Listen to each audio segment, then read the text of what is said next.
Na mtuanzie uchambuzi wa jioni hii. Makubaliano ya usitishaji mapigano kati ya Marekani na Iran yapo katika hatari ya kuvunjika baada ya Marekani kusema imekamata meli ya mizigo ya Iran, huku Iran ikisema itajibu hatua hiyo. Haya yanajiri mnamo wakati Pakistan ikiandaa duru ya pili ya mazungumzo kati ya Washington na Tehran. Hata hivyo, Tehran imesema haijafanya uamuzi kamili kushiriki mazungumzo hayo. John Juma ana maelezo zaidi. Marekani imekuwa na matarajio ya kurejea tena mezani na Iran kwa duru nyingine ya mazungumzo nchini Pakistan, saa chache kabla ya muda wa makubaliano ya awali ya usitishaji vita kwa wiki 2 kumalizika. Tayari Pakistan inaendelea na matayarisho ya mazungumzo hayo. Rais wa Marekani Donald Trump alitangaza kuwa ujumbe wake utawasili Pakistan leo Jumatatu, lakini msemaji wa wizara ya mambo ya nje ya Iran Ismail Baqai amesema Washington imeonyesha kutojitolea kikamilifu kwa juhudi za kidiplomasia. Kufikia sasa ninapoongea wewe, hatuna mpango wote kwa duru inayofuata ya mazungumzo. Hakuna uamuzi wowote uliokwisha kuchukuliwa kuhusu hili. Baqai amesema Iran haitabadili matakwa yake na kwamba jamhuri hiyo ya Kiislamu haiamini wala kutambua masharti ya nje kunapokuja suala la kulinda maslahi yake ya kitaifa. Mnamo Jumapili, Trump alionya kwa Marekani itashambulia kila daraja na vituo vya nishati nchini Iran ikiwa Tehran itakataa masharti yake. Hayo yakijiri, afisa mmoja wa ngazi ya juu nchini Iran ameliambia shirika la habari la Reuters kuwa muendelezo wa mzingiro wa Marekani unahujumu uwezekano wa mazungumzo ya amani. Chanzo hicho cha habari kimesema hawapo tayari kwa mazungumzo yanayolenga mifumo ya ulinzi wa Iran, ikiwemo mpango wake wa makombora. Chanzo cha habari kutoka Pakistan kimesema mkuu wa majeshi wa Pakistan ambaye pia ndiye mpatanishi mkuu wa Pakistan, Asim Munir, amemwambia rais wa Marekani Donald Trump kwamba mzingiro wake ni kikwazo kwa mazungumzo yanayopangwa na kwamba Trump alijibu kuwa atazingatia ushauri huo. Mnamo Aprili 7, Trump alitangaza usitishaji mashambulizi na Iran kwa wiki 2, japo hakuweka wazi tarehe kamili ya kumalizika kwa makubaliano hayo. Kipindi hicho kinatarajiwa kumalizika Jumanne usiku nchini Marekani, ambayo ni sawa na Jumatano asubuhi nchini Iran. Alipoulizwa mwishoni mwa wiki kuhusu uwezekano wa kurefusha muda wa makubaliano hayo, Trump alijibu kwamba hajui kama itawezekana au haitowezekana, lakini mzingiro utaendelea. Tukisalia katika mzozo huu, mjumbe wa ngazi ya juu wa Iran amesema kwamba Tehran inaangalia kwa mtazamo chanya uwezekano wa kushiriki katika mazungumzo ya amani na Marekani, lakini hakuna uamuzi wa mwisho uliofikiwa kufikia sasa. Kwa kuzingatia kauli hii ya Iran, unadhani ni kwa kiwango gani kuna matumaini ya mkutano huu kufanyika kabla ya usitishaji mapigano haujaisha? Swali hili na mengine nimemuuliza mchambuzi wa siasa Mubelwa Bandio. Nafikiri jambo la kwanza tunatambua kwamba nchi zote zinahitaji mkataba huu ama wanahitaji kusitisha vita hivi. Vina athari kwa pande zote, pengine kwa kiwango sawa kabisa. Kwa Iran tumeshaona uharibifu ambao umefanyika. Wanasema kama watakuwa na pesa na kuanza kufanya ukarabati wa haraka, inaweza kuchukua zaidi ya karibu muongo na nusu, miaka 12 mpaka 15 kurejesha walipokuwa kabla ya Februari 28. Lakini kwa Marekani hali inakuwa mbaya, kwa sababu namna kuweza kutangaza ushindi ni lazima watangaze ushindi ambao wanaweza wakaja wakautetea kwa wananchi wa Marekani, kuambia kwa nini kodi yao katika mabilioni ya dola yameweza kutumika. Bandio, ni mambo gani labda ya kisiasa au ya kiusalama yanaweza kuendelea kuchelewesha hata yasifanyike na wakati wanatarajia uamuzi wa mwisho ili kushiriki mazungumzo haya? So lazima naona hapa ni nuclear, kwa maana kwamba Iran wamesema kwamba, na sidhani kama wanaweza kukubali kutoa nuclear zake zote ziende zikawa chini ya Marekani. Hilo inaweza kuwa ni kujiua kisiasa kwa wataka kuwa madarakani hivi sasa.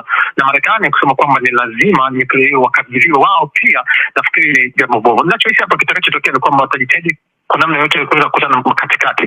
Iran alisema tunaweza tukasitisha hii kwa miaka kadhaa, kama hiyo ndio tatizo, wakati taasisi ambazo zinashughulika masuala ya nuclear zikifanya uchunguzi na pengine ukaguzi na kuangalia miradi yetu jinsi ilivyo. Marekani alikataa kukutana na hilo. Kwa hiyo nafikiri namna pekee ambayo wanaweza wakaja pamoja ni kukubaliana na ule sitisho la Iran kuweza kufanya kwa muda kadhaa, na baada ya hapo Marekani nayo anaweza akasema kwamba okay, tumesitisha kwa hivi sasa, tunaendelea kuchunguza, na hiyo inaweza kawapa angalau talking point ya kuweza kurejea hasa katika kipindi cha uchaguzi wakati Mola. Kufikia sasa Trump tayari anasema anaamini kwamba mazungumzo yatafanyika na mwakilishi ama mpatanishi Pakistan tayari ameshajiandaa kuwapokea wawakilishi katika mazungumzo haya. Pengine kimtazamo wako unadhani kwamba anajiamini vipi Trump kwamba haya mazungumzo yatafanyika licha ya kwamba Iran ina kauli ambazo inatoa na kusema kwamba hayatafanyika mazungumzo mpaka pale Marekani itakapoondoa vikwazo na shinikizo inayojaribu kuiwekea?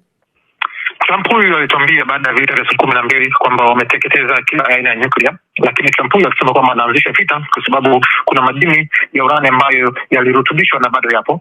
Alipokuwa anafanya vita vya mwaka jana, anasema kwamba hawana uwezo kabisa wa kutengeneza tena kwa sababu kila kitu kimeharibiwa, lakini hivi sasa anataka mkataba ambao utaonyesha kabisa kwamba hawataendelea kutengeneza katika kitu ambacho hawawezi kukijenga tangu mwaka jana na sasa.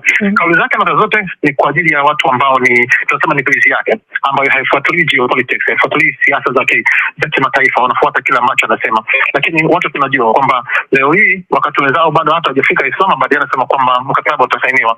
Alisema kwamba hakuna, wameua viongozi wote, hakuna hata kiongozi wa kuongea naye ili mazungumzo yanaendelea.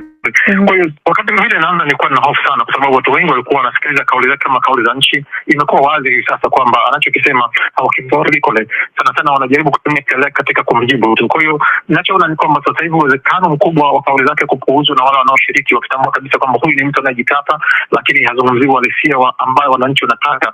Nafikiri ndio natupa tumaini kwamba sasa watu wamejua kwamba sema Trump haimaanishi kwamba ndio kauli ya Amerika, labda wakazungumza na wawakilishi na makubaliano ambayo yatawekwa katika karatasi. Ni Bandio Mubelwa, mchambuzi wa siasa. Tukisonga mbele, kiongozi wa kanisa Katoliki duniani Papa Leo wa 14 ametoa wito wa kugawanywa kwa haki maliasili za barani Afrika. Papa Leo ameyasema hayo alipoongoza misa iliyohudhuriwa na watu wapatao 60,000 katika jiji la Sao Remo, sehemu mojawapo inayozalisha madini ya almasi nchini Angola. Papa amelaani unyonyaji wa watu wenye nguvu. Zaidi na Zainab Aziz. Sao Remo ni mji mkuu wa jimbo la Lunda Sul lililokuwa limetengwa kihistoria, ambalo liko karibu na mgodi mkubwa zaidi wa almasi nchini Angola, Katoka, ambao huchimbwa takriban 75% ya almasi nchini humo. Angola ina utajiri mkubwa wa malighafi na pia ni muuzaji wa mafuta na gesi. Hata hivyo, wengi kati ya wakazi wake milioni 37 bado wanaishi katika umaskini kutokana na athari za muda mrefu za mgogoro, huku kukiwa na pengo kubwa la usawa kati ya matajiri na masikini. Wakati wa vita vya wenyewe kwa wenyewe vya miongo kadhaa baada ya Angola kupata uhuru kutoka kwa mkoloni Ureno mnamo mwaka 1975, majeshi na vikundi mbalimbali vya waliomiliki silaha vilifadhiliwa kwa mapato yaliyotokana na biashara ya almasi na mafuta. Angola ni kituo cha 3 katika ziara ya Papa Leo barani Afrika. Kiongozi huyo mkuu wa Wakatoliki wapatao bilioni 1.4 duniani amekosoa unyonyaji kwenye bara la Afrika wa mataifa ya kigeni na mashirika ya kimataifa. Alipowasili hii leo Jumatatu kwenye jiji la Sao Remo, Papa Leo wa 14 alitembelea makao ya wazee katika jiji hilo la mashariki mwa Angola kuwasalimia wazee na kuwapa zawadi. Akizungumza kwa Kireno, Papa Leo ameisifu hatua hiyo ya kuwalea wazee walio katika mazingira magumu kwa kusema hakika hiyo ni ishara muhimu sana na kipimo cha ubora wa masuala ya maisha ya kijamii ya taifa lolote lile. Ninatoa shukrani zangu kwa mamlaka ya Angola kwa kuweka mipango inayowanufaisha wazee wenye uhitaji, na washukuru pia wafanyikazi wote na watu wanaojitolea. Kuwatunza walio dhaifu ni ishara muhimu sana ya ubora wa maisha ya kijamii ya kila taifa. Tusisahau kwamba wazee sio tu watu wanaohitaji msaada, lakini kwanza kabisa wanahitaji kusikilizwa, kwa sababu wao wanahifadhi hekima ya utu. Pues guarda ma sabiduria di un povo. Ziara ya Sao Remo ilikuwa mojawapo ya mambo muhimu ya kichungaji katika safari ya Papa nchini Angola, ambayo ilianza na kuwasili kwake katika mji mkuu wa Angola, Luanda, mnamo Aprili 18. Kiongozi huyo wa kanisa Katoliki duniani anatarajiwa kwenda Guinea ya Ikweta hapo kesho Jumanne, Aprili 21, kituo cha mwisho katika ziara yake ya siku 10, ambako itakamilika kwa Papa huyo kutembelea vituo katika miji na vijiji 11